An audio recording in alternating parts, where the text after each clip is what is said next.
اعوذ باللہ من الشیطان الرجیم بسم اللہ الرحمن الرحیم اور ان اگر خفتم تم کو اندیشہ ہو، تمہیں خوف ہو، تمہیں خطرہ ہو، شقاق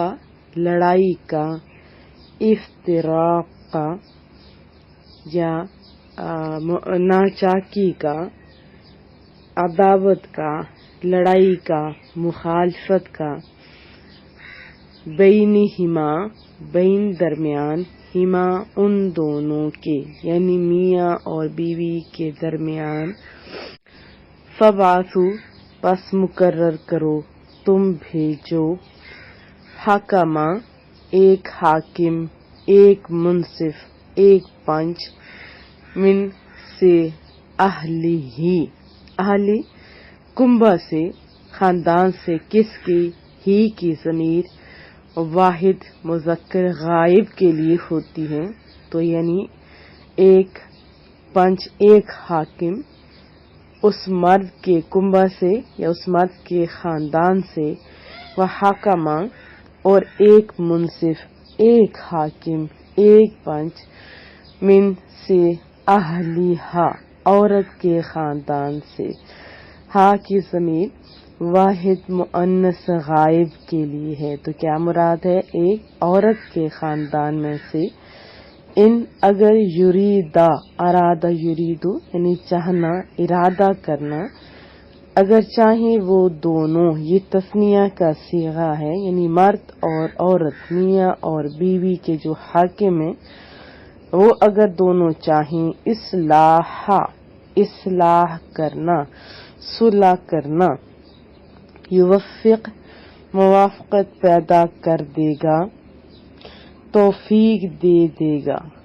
کون؟ اللہ تعالی، بینہما ان دونوں کے درمیان، ان بے شک اللہ تعالی، کان ہے، علیمن سب کچھ جاننے والا، خبیرن سب سے خبردار۔ وَإِنْ خِفْتُمْ شِقَاقَ بَيْنِهِمَا اور اگر تم کو معلوم ہو، اندیشہ ہو، خوف ہو کہ میاں بیوی میں انبن ہے، لڑائی ہے، افتراق ہے، ناچاکی ہے، فَابْعَثُوا حَكَمًا مِّنْ أَهْلِهِ تو ایک منصف مرد کے خاندان میں سے، وَحَكَمًا مِّنْ أَهْلِهَا اور ایک منصف عورت کے خاندان میں سے مقرر کر دو، اِن یریدا اصلاحا یوفق اللہ بینہما اور اگر وہ دونوں کو یعنی اگر وہ صلح کرا دینا چاہیں گے دونوں، تو اللہ تعالیٰ ان میں موافقت پیدا کر دے گا۔ ان اللہ کان علیما خبیرا کچھ شک نہیں یا بے شک اللہ تعالی سب کچھ جانتا ہے، وہ سب باتوں سے باخبر ہے، خبردار ہے۔ وضاحت جان لیتے ہیں۔ اس سے بیشتر جو آیت ہم نے پڑھی تھی آپ کو یاد ہوگا، اس میں حکم تھا کہ بیوی کو سمجھانے اور پھر اگر سمجھانے کے باوجود نہ سمجھے تو بستر جدا کر دو، اور پھر اس کے باوجود بھی نہ سمجھے تو ہلکی مارنے کا حکم تھا، اور اس کے باوجود اگر اصلاح کی صورت نظر نہ آئے تو بھی دیکھیں کیا حکم ہے، مرد طلاق دینے میں جلدی نہ کرے اور عورت خلا کے مطالبے میں جلدی نہ کرے، ضد نہ کرے۔ اب یہ حربہ استعمال کرے کہ دونوں کے جو خاندان کے بڑے ہوتے ہیں، منصف ہوتے ہیں، جن پہ اعتماد ہوتا ہے،